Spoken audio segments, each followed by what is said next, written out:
There are news that hit like a slap in the face, not from the shock, but from the weight. When it falls, we feel it in our stomach, because it's not just about the name involved. It's about what he represented on the field, in the locker room, in the soul of the team. If you wear blue with pride, you know what I'm talking about. The Colts offseason was already smelling like a rebuild, but no one expected to lose one of the silent pillars. One of those names that don't scream headlines but hold the team up with a roar in the trenches. Well, today, the ground shook in Indy.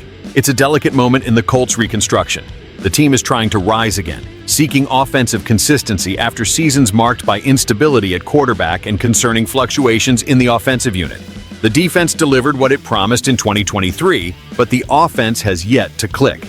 And just when it seemed everything was heading toward an offseason focused on reinforcements and stability, came the blow.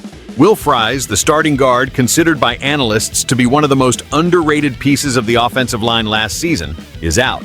And it wasn't due to retirement, injury, or a house choice.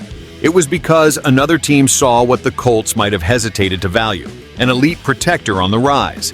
Will Fries signed with the Minnesota Vikings for 5 years and $88 million. Yes, you read that right.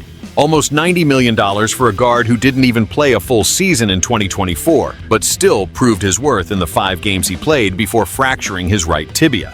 The impact was immediate. It was visible on tape: refined technique, blitz reading, strength at the point of attack, and a rare ability to keep the pocket clean for the quarterback to operate.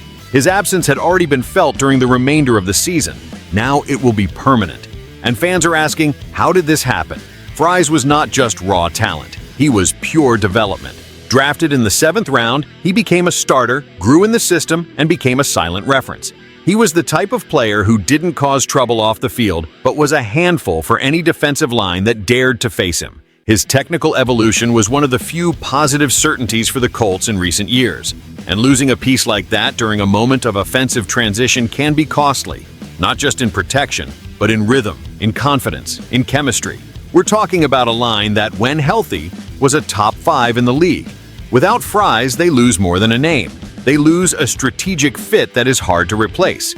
Now the front office has an ungrateful mission: to find a replacement who can deliver the same level of consistency. And it's not just in the market that this solution needs to appear. Internally, the challenge increases for the offensive line coaches and for Shane Steichen, who will have to adapt the playbook without one of his key supporting names. The Colts offense has young talent, yes, but it requires protection. And without Fries, that equation becomes more delicate. Could there be a draft gamble? Sure. Could someone come via free agency? Also. But the chemistry of an offensive line cannot be bought. It's built, and time is not on their side. The fans, of course, are not silent. The social media is already boiling with criticism toward the front office.